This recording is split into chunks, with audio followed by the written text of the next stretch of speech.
আসসালামু আলাইকুম। সংবাদে আপনাদের সবাইকে স্বাগত জানাচ্ছি। আমি ফিরোজ তোহা। শুরুতেই সংবাদ শিরোনাম। বাংলাদেশের সর্বশেষ গুরুত্বপূর্ণ আপডেট সংবাদে আপনাকে স্বাগত। শুরুতেই সংবাদ শিরোনাম, পরে বিস্তারিত। শুরুতেই জানাবো, সাবেক পুলিশের ডিআইজি সহ পুলিশের 4 কর্মকর্তা আটক। বহুল আলোচিত সমালোচিত গাজীপুর মেট্রোপলিটন পুলিশ জিএমপির সাবেক কমিশনার উপমহাপরিদর্শক ডিআইজি মোল্লা নজরুল ইসলাম সহ 3 পুলিশ সুপার এসপি পদমর্যাদার কর্মকর্তাকে আটক করা হয়েছে। এরপর জানাবো, উচ্চ আদালতে প্রবেশে পরিচয়পত্র সঙ্গে রাখতে হবে। দেশের বিরাজমান পরিস্থিতিতে নিরাপত্তা নিশ্চিতের লক্ষ্যে সুপ্রিম কোর্টে প্রবেশকালে আইনজীবী সহকারী সাংবাদিক ও বিচারপ্রার্থী সহ কর্মকর্তা কর্মচারীদের পরিচয়পত্র সঙ্গে রাখতে অনুরোধ করা হয়েছে। এদিকে ৬৪ জেলায় সমাবেশের ঘোষণা বিএনপির। নিত্যপণ্যের মূল্যবৃদ্ধিতে সহনীয় পর্যায়ে রাখা, অবর্তনশীল আইনশৃঙ্খলা পরিস্থিতির উন্নতি, দ্রুত নির্বাচনী রোডম্যাপ ঘোষণা এবং পতিত ফ্যাসিবাদের নানা চক্রান্তর মোকাবেলার দাবিতে ৬৪ জেলায় সমাবেশের কর্মসূচি ঘোষণা করেছে বিএনপি।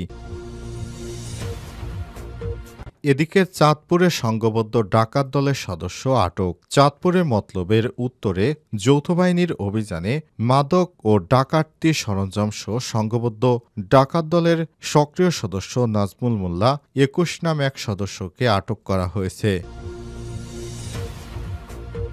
এদিকে আওয়ামী লীগের মানুষ মারা রাজনীতি চলবে না বললেন তাসমিয়া প্রধান।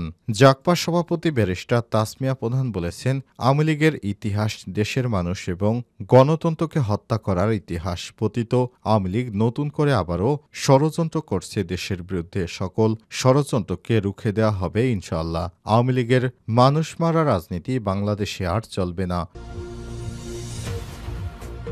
এবং সর্বশেষ জানাবো, বিজেপির দিল্লি দখল। ৩ দশক পর ফের ভারতের দিল্লি বিধানসভা নির্বাচনে জয় পেল ভারতীয় জনতা পার্টি বিজেপি। নির্বাচনের ফল পেয়ে দলকে স্বাগত জানিয়েছেন দেশটির প্রধানমন্ত্রী নরেন্দ্র মোদী। সামাজিক যোগাযোগ মাধ্যম টুইটারে দেয়া এক পোস্টে তিনি বলেছেন, জয় হয়েছে উন্নয়ন ও সুশাসনের। অভিনন্দন আমার সব ভাই বোনদের যারা বিজেপিকে ঐতিহাসিক জয় এনে দিয়েছেন। সবার প্রতি আমার অন্তর থেকে কৃতজ্ঞতা। প্রিয় দর্শক, এতক্ষণ শুনছিলেন সংবাদ শিরোনাম, এবারে বিস্তারিত। তবে তার আগে বন্ধুরা, অনুরোধ থাকবে সংবাদটিতে একটি লাইক দিন। এই চ্যানেলে আপনি নতুন হয়ে থাকলে আমাদের সংবাদটি দেখতে দেখতে চ্যানেলটি সাবস্ক্রাইব করে রাখুন। কমেন্ট করে বন্ধুরা আপনার মূল্যবান মতামত জানিয়ে দিন আপনি বিশ্বের কোন দেশ থেকে বা বাংলাদেশের কোন স্থান থেকে আমাদের এই সংবাদটি দেখছেন এবং শুনছেন। এবারে বিস্তারিত। সাবেক ডিআইজি সহ পুলিশের 4 কর্মকর্তা গ্রেপ্তার। বহুল আলোচিত সমালোচিত গাজীপুর মেট্রোপলিটন পুলিশ জিএমপির সাবেক কমিশনার ও উপমহাপরিদর্শক ডিআইজি মোল্লা নজরুল ইসলাম সহ 3 পুলিশ সুপার এসপি পদমর্যাদার কর্মকর্তাকে আটক করা হয়েছে। শুক্রবার ও শনিবার ৭ থেকে ৮ ফেব্রুয়ারি পৃথক অভিযানে পুলিশের বিভিন্ন ইউনিট থেকে 3 জনকে আটক করে ঢাকা মহানগর গোয়েন্দা পুলিশ ডিবি কার্যালয়ে নেওয়া হয়েছে। আইনশৃঙ্খলা বাহিনীর পক্ষ থেকে আনুষ্ঠানিকভাবে বিষয় কোনো কিছু না জানালেও ঢাকা মহানগর গোয়েন্দা পুলিশ এবং একাধিক ঊর্ধ্বতন কর্মকর্তারা এই তথ্য নিশ্চিত করেছেন। মোল্লা নজরুল ইসলাম ছাড়া বাকি 3 জন হলেন নীলফামারীর ইন সার্ভিস ট্রেনিং সেন্টারের commando police super Asaduzzaman, Rangpur রেঞ্জের সংযুক্ত পুলিশ সুপার আব্দুল মান্নান ও বাগেরহাটের সাবেক পুলিশ সুপার আবুল হাসনাত। বাগেরহাটের সাবেক পুলিশ সুপার আবুল হাসনাত 2024 সালে একাদশ জাতীয় সংসদ নির্বাচনে বৈষম্যবিরোধী ছাত্র আন্দোলন দমনে সক্রিয় ছিলেন। আর আব্দুল হান্নান কুমিল্লা ও সিলেটের পুলিশ সুপার থাকাকালে ছাত্র জনতার আন্দোলন দমনে শক্তি প্রয়োগ করেন।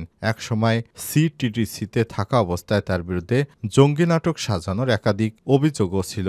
অন্যদিকে মোল্লা নজরুল ইসলামকে 2023 সালের 31 মে জিএমপি থেকে সরিয়ে আর্মড পুলিশ ব্যাটালিয়ন এপিবিএনের ডিআইজি করা হয়। এরপর তিনি পুলিশের অপরাধ তদন্ত বিভাগ সিআইডিতে বদলি হন।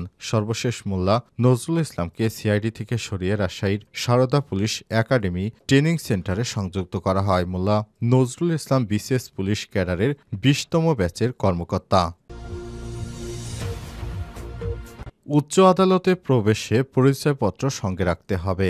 দেশের বিরাজমান পরিস্থিতিতে নিরাপত্তা নিশ্চিতের লক্ষ্যে সুপ্রিম কোর্ট প্রবেশকালে আইনজীবী সহকারী সাংবাদিক ও বিচারপতি সহ কর্মকর্তা-কর্মচারীদের পরিচয়পত্র সঙ্গে রাখতে অনুরোধ করা হয়েছে। সুপ্রিম কোর্টের হাইকোর্ট বিভাগের রেজিস্ট্রার মোহাম্মদ হাবিবুর রহমান সিদ্দিক স্বাক্ষরিত সংক্রান্ত বিজ্ঞপ্তিতে বিষয়টি উল্লেখ করা হয়। বিজ্ঞপ্তিতে বলা হয়েছে, শনিবার হতে উচ্চ আদালতে নিরাপত্তা ব্যবস্থা গ্রহণ করা হয়েছে। সুপ্রিম কোর্টের গুরুত্বপূর্ণ গেট ও সুপ্রিম কোর্ট প্রাঙ্গণে সেনা সদস্য, বিজিবি, র্যাব ও পুলিশ সদস্যদের নিয়োজিত করা হয়েছে। সুপ্রিম কোর্ট মাজার গেটে যারা প্রবেশ করবেন তাদের নিজস্ব পরিচয়পত্র সঙ্গে রাখতে হবে। নির্দেশনায় বলা হয়েছে, বাংলাদেশ সুপ্রিম কোর্টের নিরাপত্তা নিশ্চিতকরণের লক্ষ্যে সুপ্রিম কোর্টে আগত আইনজীবী, সহকারী বিচার প্রার্থী জনগণ এবং সুপ্রিম কোর্টে কর্মরত কর্মকর্তা-কর্মচারীদের সুপ্রিম কোর্টে প্রবেশকালে স্ব পরিচয়পত্র সাথে রাখার অনুরোধ করা হলো। নিরাপত্তার সাথে দায়িত্বে নিয়োজিত আইন শৃঙ্খলা রক্ষাকারী বাহিনীর চাহিদামতো এনআইডি কার্ড অথবা পাসপোর্ট কিংবা অফিসিয়াল পরিচয়পত্র প্রদর্শনের অনুরোধ জানা হলো। শেখ মুজিবের মুরাল রয়েছে সুপ্রিম কোর্টের ভিতরে। এই মুরাল ভাঙার জন্য সেখানে হামলার আশঙ্কা করা হচ্ছিল। এ কারণে সুপ্রিম কোর্টের নিরাপত্তা জোরদার করা হয়েছে। সেখানে অতিরিক্ত পুলিশের সঙ্গে সেনাবাহিনীর সদস্যদের মোতায়েন করা হয়েছে। ৬৪ জেলায় সমাবেশের ঘোষণা বিএনপির। নিত্য প্রয়োজনীয় পণ্যমূল্যের মূল্যবৃদ্ধি সহনীয় পর্যায়ে রাখা, অবনতিশীল আইনশৃঙ্খলা পরিস্থিতি উন্নতি করা, দ্রুত নির্বাচনী রোডম্যাপ ঘোষণা করা এবং পতিত ফ্যাসিবাদে নানা চক্রান্ত মোকাবেলার দাবিতে ৬৪ জেলায় সমাবেশ কর্মসূচি ঘোষণা করেছে বিএনপি। শনিবার ৮ই ফেব্রুয়ারি বিকেলে নয়াপল্টনে দলের কেন্দ্রীয় কার্যালয়ে সংবাদ সম্মেলনে দলটির জ্যেষ্ঠ যুগ্ম মহাসচিব রুহুল কবির রিজভী এই কর্মসূচি ঘোষণা করেছেন। তিনি বলেন, ৬৪টি জেলায় আমরা বিএনপির সমাবেশ করব। ১১ই ফেব্রুয়ারি থেকে এই কর্মসূচি শুরু হবে এবং এই কর্মসূচি শেষ হবে রমজানের শুরুর আগেই। জেলায় জেলায় সভা সমাবেশের পর পর্যায়ক্রমে মহানগর ও বিভাগীয় সদরে সভা সমাবেশ করা হবে। এসব কর্মসূচিতে দলের জাতীয় স্থায়ী কমিটির সদস্য থেকে শুরু করে জ্যেষ্ঠ নেতারা অতিথি হিসেবে উপস্থিত থাকবেন। এতে দলের চেয়ারপারসনের উপদেষ্টা কাউন্সিলের সদস্য আব্দুস সালাম, সাংগঠনিক সম্পাদক কাজী সাইদুল ইসলাম বাবুল, কেন্দ্রীয় নেতা আসাদুল করিম শাহীন, সাইফুল ইসলাম টিপু, মুনির হোসেন প্রমুখ উপস্থিত ছিলেন বলে জানা গেছে। আজ বিএনপির কেন্দ্রীয় কার্যালয়ে রুহুল কবির রিজভী স্বাক্ষরিত একটি অধ্যাদেশে বিষয়টি নিশ্চিত করা হয়েছে। বিএনপি সিনিয়র যুগ্ম মহাসচিব রুহুল কবির রিজভী বলেছেন, এই সরকারকে আমরা সর্বদাই সহযোগিতা করব। বিএনপির সহযোগিতা অব্যাহত থাকবে। ফ্যাসিবাদের বিরোধী যারা তাদেরকে আমরা সমর্থন দেব। চাঁদপুরে সংঘবদ্ধ ডাকাত দলের সদস্য আটক। চাঁদপুরে মতলব উত্তরে যৌথ বাহিনীর অভিযানে মাদক ও ডাকাতির সরঞ্জাম সহ সংঘবদ্ধ ডাকাত দলের সদস্য নাজমুল মোল্লা ২১ নামে এক সদস্যকে আটক করা হয়েছে। শনিবার ৮ই ফেব্রুয়ারি মতলব উত্তর উপজেলার বেলতলী লঞ্চঘাট এলাকা থেকে তাকে আটক করা হয়।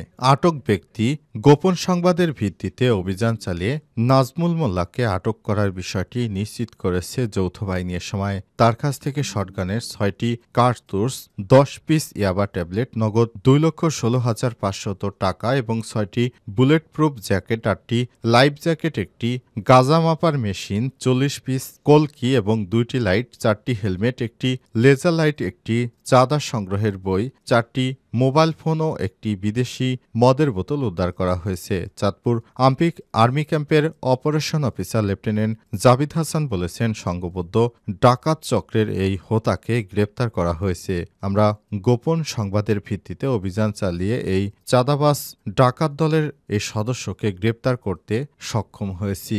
এ সময় তিনি আরও বলেছেন, দেশব্যাপী আইন শৃঙ্খলা নৈরাজ্যকরের পেছনে যারাই ভূমিকা রাখবে তাদেরকে আমরা গ্রেপ্তার করে আইনের আওতায় নিয়ে আসব। তিনি আরও জানান, আমরা সব সময় যৌথ বাহিনী সবসময় জনগণের কল্যাণে অপারেশন চালু রাখবে, আর এই অপারেশনের ফলে সাধারণ জনগণ স্বস্তিতে থাকতে পারবে বলেও আশাবাদ ব্যক্ত করেছেন এই যৌথ বাহিনীর কমান্ডার।